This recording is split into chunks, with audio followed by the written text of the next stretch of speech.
The countdown is on. Holiday shopping season is officially here, and Uncommon Goods takes the stress out of gifting with thousands of unique, high-quality finds you won't see anywhere else. What I love about Uncommon Goods is that everything feels intentional.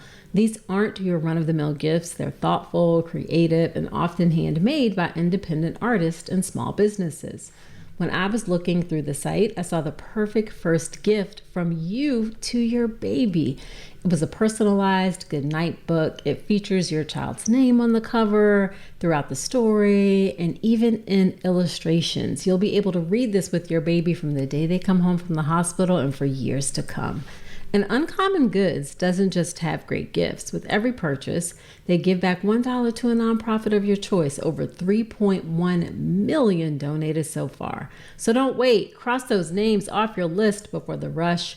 To get 15% off your next gift, go to uncommongoods.com/Dr. Nicole. That's uncommongoods.com/Dr. Nicole for 15% off. Uncommon Goods, we're all out of the ordinary. What does it mean if you see bleeding in early pregnancy and your doctor tells you it's a subchorionic hematoma? It can sound scary, but let's break down what's actually happening and what it really means for your pregnancy.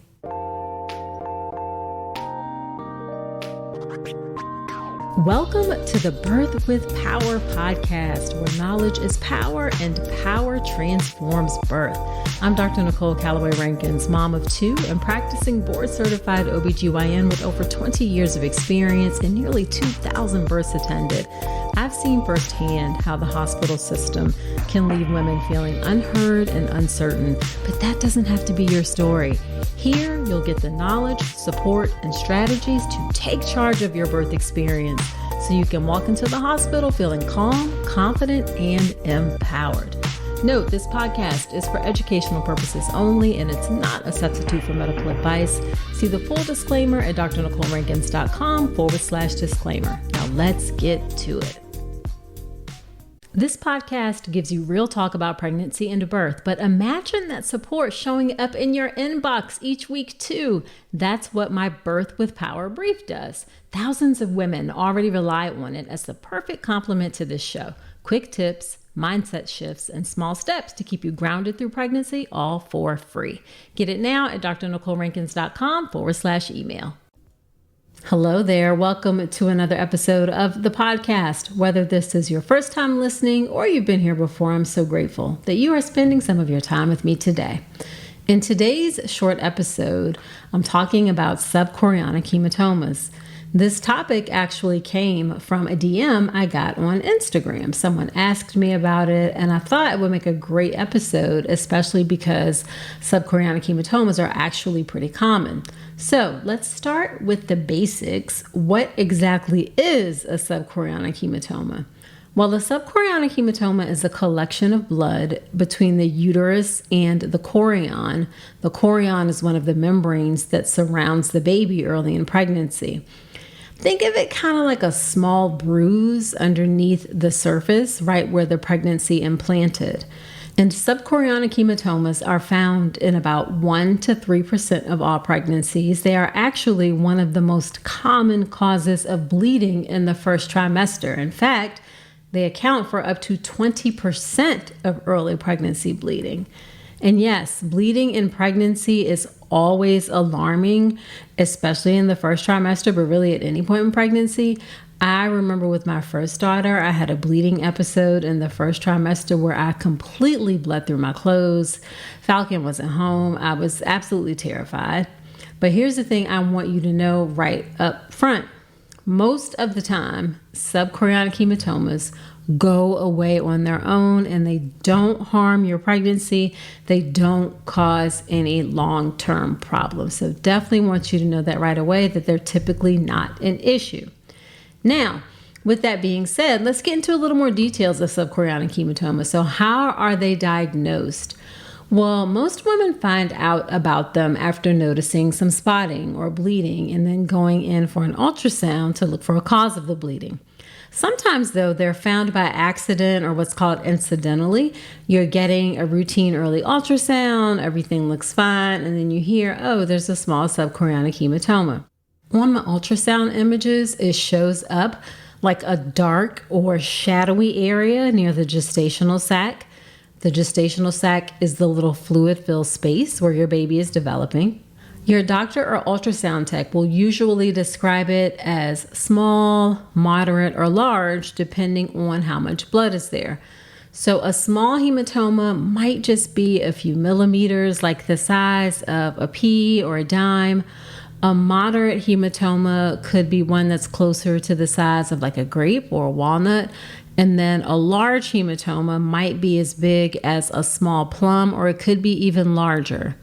Now, try not to worry too much about the exact measurement. What really matters is how it changes over time. We don't want to see it grow over time. So what we will do is recommend follow-up ultrasounds to make sure it's shrinking or resolving as your pregnancy continues. So then what actually causes a subchorionic hematoma, and is there anything that you could have done to prevent it? Well, the truth is we do not fully know why they happen.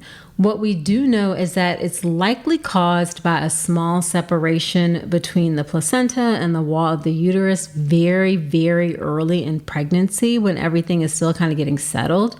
And that small separation can lead to some bleeding, and the blood collects in that space, creating what's called a hematoma. A hematoma is just a fancy word for a collection of blood. And here's something else I really want you to hear. You did not do anything to cause this. You could not have done anything to prevent it.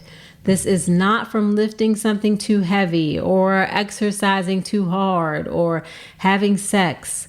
It is totally natural to look for a reason for something, but the reality is this is just one of those things that can happen in early pregnancy completely outside of your control, okay? So please, please, please know that you did not do anything to cause this.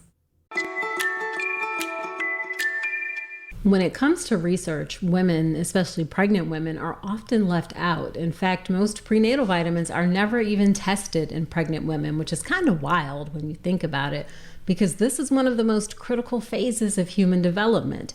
That's why I love what Ritual is doing. Their essential prenatal multivitamin is the #1 best-selling prenatal, and it's the only leading prenatal backed by its own 24-week human clinical trial. That trial showed Ritual helped deliver key nutrients like folate, biotin, and vitamin D, and that moms taking Ritual had lower overall cortisol levels during pregnancy. As an OBGYN, I appreciate that every ingredient in Ritual is traceable, third-party tested, and designed for optimal absorption, so you know exactly what's in it and why.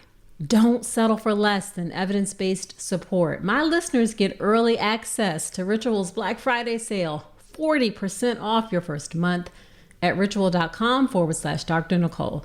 That's ritual.com/Dr. Nicole for 40% off your first month.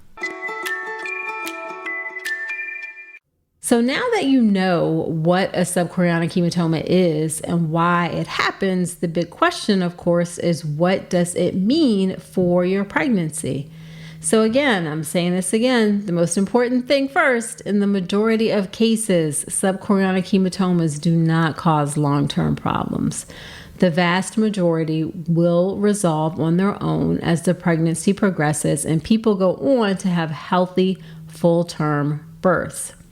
Now, whether or not the subchorionic hematoma affects your pregnancy really depends on a few key factors.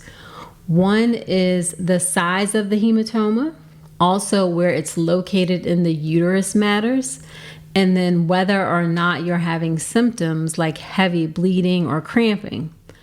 Smaller hematomas, especially when they don't cause any bleeding, usually shrink over time and eventually disappear. Even moderate-sized ones can resolve without any issues. It's really those larger ones, especially the ones that are close to or behind the placenta, that carry a higher risk for complications like miscarriage or preterm labor. When I've seen people have issues with subchorionic hematomas, it's generally from having a larger one. But even then, having a large subchorionic hematoma is not a guarantee that something will go wrong. I've also seen plenty of people with larger ones and they had no issues at all. It just means that we keep a closer eye on things. And that is the good news, right? If you have a subchorionic hematoma, we'll monitor it with follow-up ultrasounds, check the size, check the location, and whether or not it's resolving. Now, with that being said, I know that waiting and that watching can be incredibly hard, especially when you just want some certainty about what's going to happen and if it's going to affect your pregnancy. And it's really hard to kind of wrap your mind around the fact that there's nothing, unfortunately, that you can do that will determine the outcome one way or the other.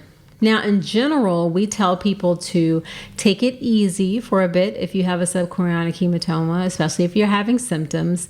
That might mean avoiding heavy lifting or intense workouts. We don't say anything like bed rest where you just lay around because that's definitely not helpful.